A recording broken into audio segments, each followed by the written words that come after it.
Good day, viewers and listeners at home. You are welcome to another episode of e-learning program organized by Kebbi State Ministry for Basic and Secondary Education in collaboration with Ministry for Information and Communication Technology. Our topic for today, or our subject for today, is agricultural science, and we are going to take the topic on classification of crops. So our topic is classification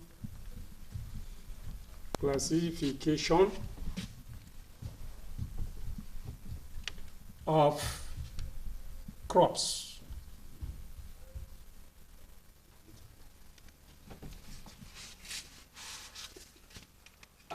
In our last episode, I know we discussed forms of agriculture where we highlighted arable crop farming as a form of agriculture, horticultural production as a form of agriculture, livestock production as a form of agriculture, and so on. So today we want to go into the classification of crops. We've talked about crops during the last episode. So we want to know what are these crops and how do we classify these crops. So in classification of crops, we have three major ways of classifying our crops. I repeat, three major ways of classifying our crops. Three major ways of classifying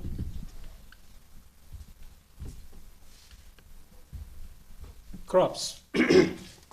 These ways include, number one, we classify our crops based on their life cycle, based on their life cycle. Number two is based on morphology, based on their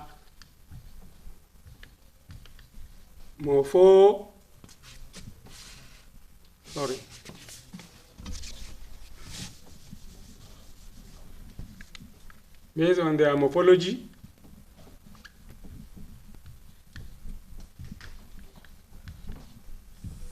and number three is based on their uses,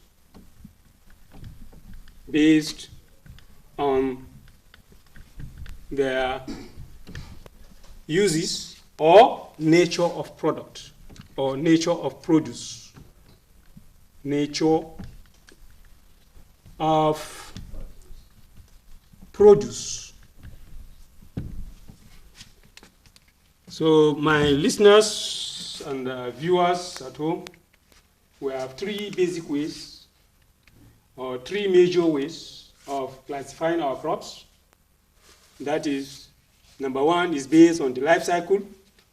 When we say life cycle, we mean the time that an organism is born up to the time it will mature and be ready for reproduction and die.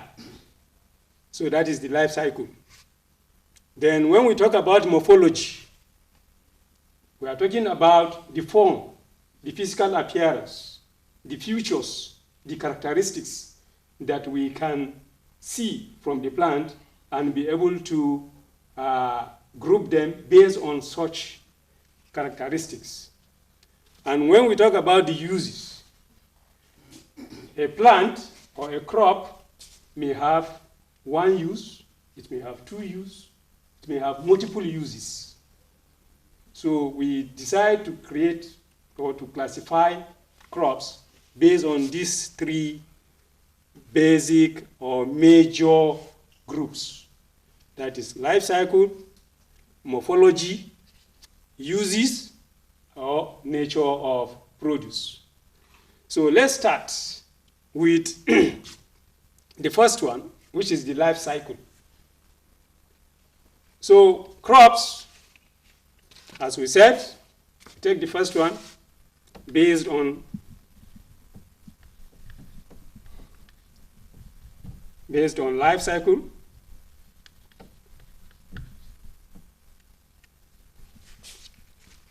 Crops under this category can be subdivided into three. Crops under the category of life cycle can be subdivided into three.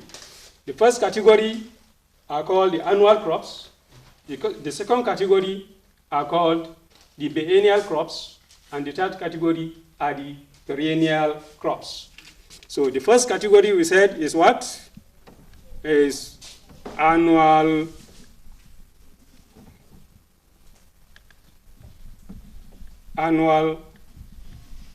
crops.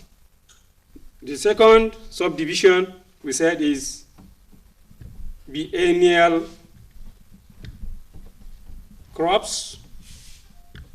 And the third category we said is a perennial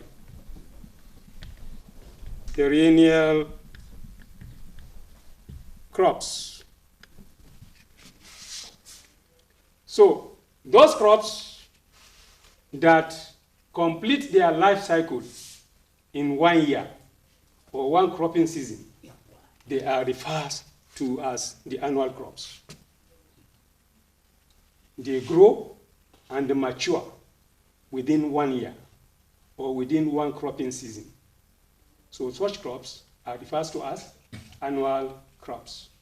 Examples of such crops include, we have maize,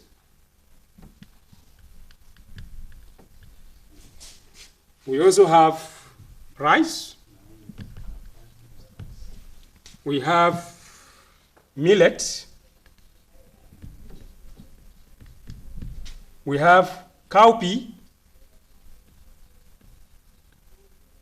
or beans, what many people refer to as beans. These are some of the examples of annual crops. They are grown within the rainy season, within 1 year. They grow vegetatively from seedling. They germinate from seed to seedling. Seedling, they grow vegetatively, become big, and they become matured. When they are matured, they produce seeds, which we in turn use, like maize. Maize will start growing when it becomes tall and very buoyant, luxurious. It will now produce the cob. The cob, after some time, become matured, and that is what we'll fetch from we collect from the maize, and we either roast and eat directly, or we boil it, or we cook and make tuwo and other things, or akam with the maize. The same thing applies to rice. Everybody eats rice. I know in your house maybe you are waiting for that rice from your mother. Maybe rice and beans. So rice and beans, they are all here. They are all annual crops. So when they are produced, they grow within 1 year. They become matured, and we harvest them, and they die. So they are grown within a year or within a cropping season, and that is why we call them annual crops. Then the second category are the biennial crops. The biennial crops, they grow and mature within 2 years. They grow and mature within 2 years, or within 2 cropping seasons. They can grow and mature within 2 cropping seasons or within 2 years. The first year, they use it for vegetative growth. They grow vegetatively they grow vegetatively, and in the second year, they get matured. They produce the product that we can get from them. So they are referred to as biennial crops. So examples of these biennial crops include cassava, ginger, and some classes of pepper.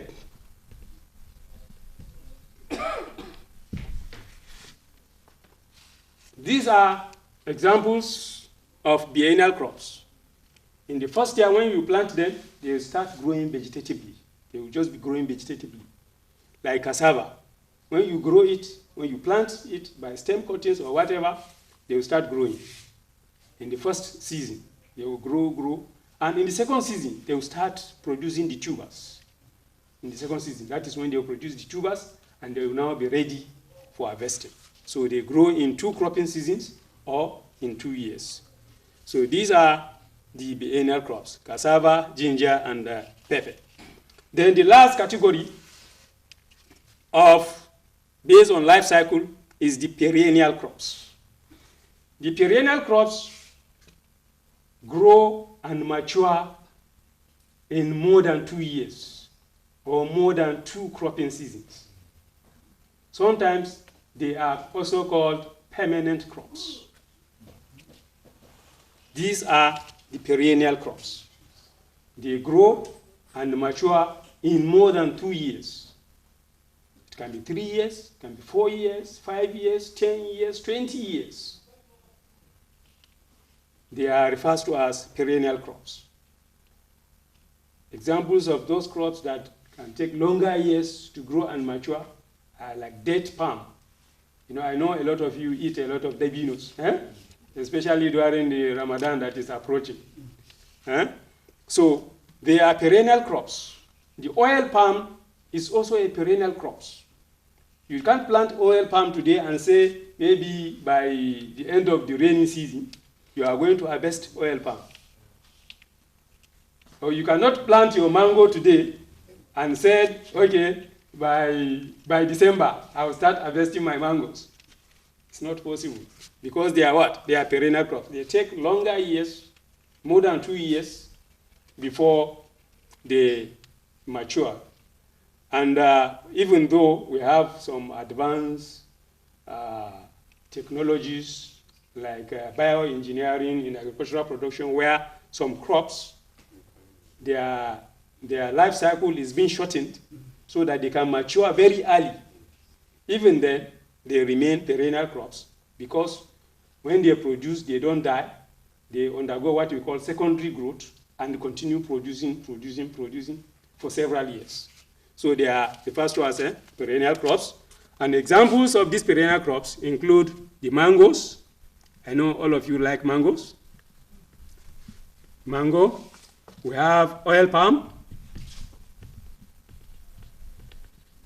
We also have dates. We have cashew, etc. The list is on and on and on. So these are our classification based on the life cycle. We have the annuals, those that will mature, will grow and mature within a cropping season or within 1 year. We have the biennials, those that grow and mature within 2 years or 2 cropping seasons. And we have the perennials, those that will grow and mature in more than 2 years. Then the next category is based on morphology. Based on morphology. That is based on morphology.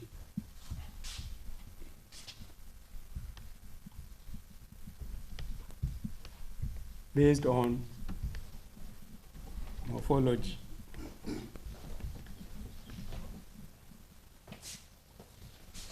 That is the second category. Go. In this second category, we are trying to be more scientific. And it also involves some art, because we know in our first episode, we rightly highlighted that agricultural science is an art, is an art and the science of producing crops, rearing animals for the benefit of man or for man use. So morphologically, what we mean by morphology is the shape or the physical appearance, the physical characteristics of an organism. So when we are talking of morphology, we have two major types of crops. The first one is a monocotyledonous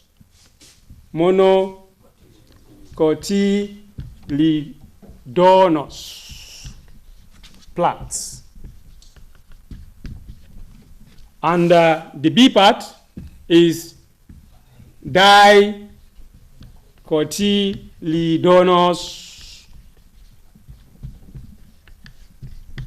plants. These, when we talk of morphology of plants, this is what we are referring to.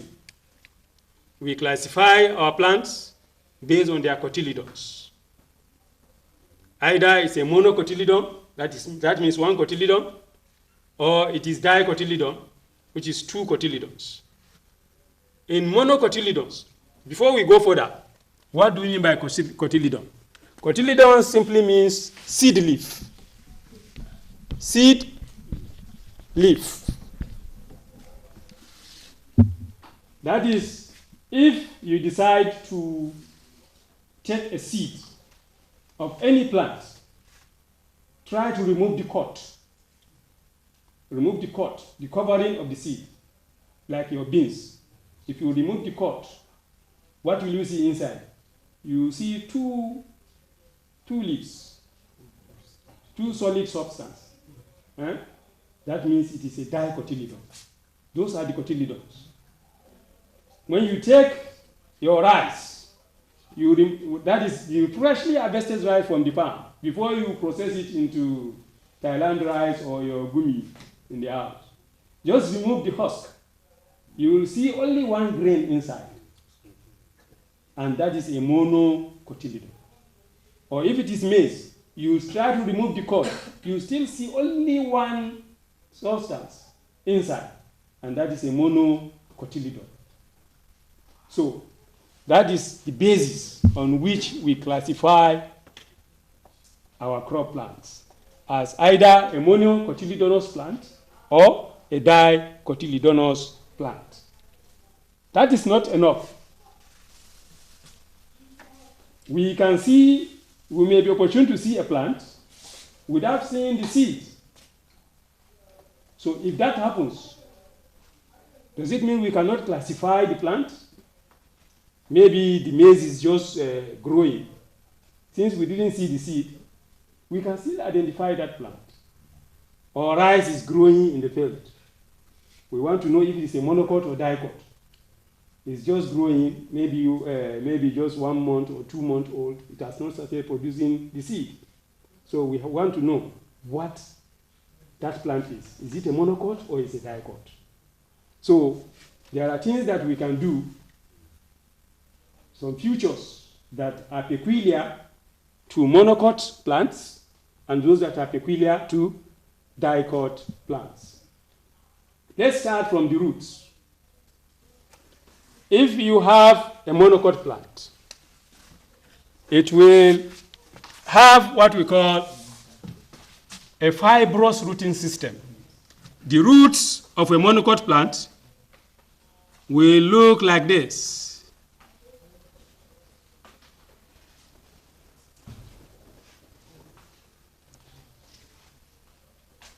Let's assume this is our ground level.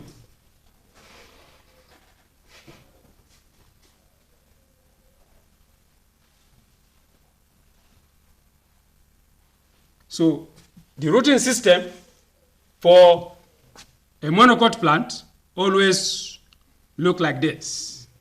And that is what we call a fibrous rooting system. Compared to that of a dicot. For the dicot, if this is still our ground level,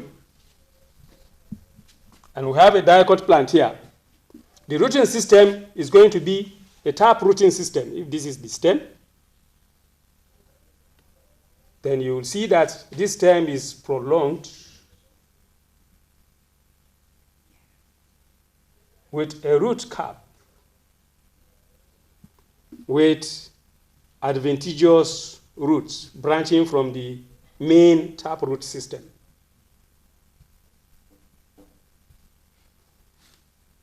So this is one way by which we can differentiate between a monocot and a dicot. This one is a taproot system, tap root, and this one is a fibrous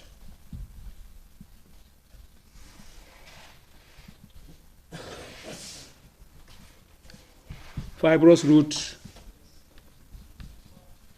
system. So when we progress again, we may not be opportune to see the root because maybe we don't want to cause damage and start removing the plants. Now, if we want to look at the stem of a monocot or a dicot, how do we differentiate? For the monocot, the stems are usually partitioned. They are usually partitioned. They are usually partitioned into what we call the nodes and the internodes. So these partitions are called the nodes. And between two nodes, we have the internodes. That is for a monocot plant. While for the dicot plant, the stem is not partitioned. It's not separated. It's rolling and usually branched.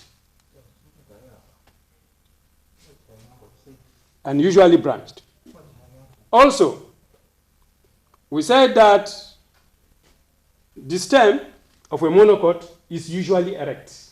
It's usually erect. Just like we have in sugarcane. This is a typical example of sugarcane.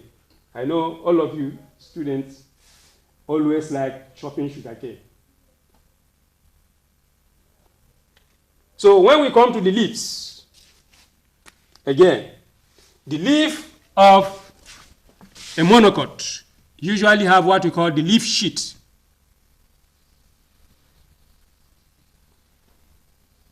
Covering on the internodes with a midrib and parallel veins. Parallel veins.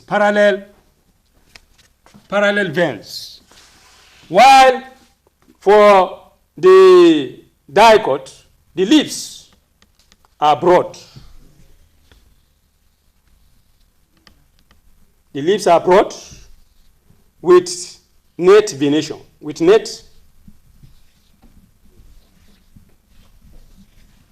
venation. The veins are net. They are not parallel. They form a net. So these are the major differences between the monocots and the dicot. So what we said is that we have three major classifications in crops based on life cycle, morphology, and the nature of produce, or based on their uses. For the annuals, that is based on the life cycle, we have the annuals, the biennials, and the perennials. And for the based on morphology, we have monocots and dicots. So we hope to continue in our next episode based on the nature of uses, nature of produce or uses of the crops. Remember to stay safe by keeping to the instructions given to us by the Ministry of the Health personnel to keep clean ourselves regularly, clean our environment, and also stay apart from others. And you can get me on my number, which is 08024099824. So I hope viewers at home and listeners, you enjoy our program, and we hope to continue from there on the next episode. Thank you very much.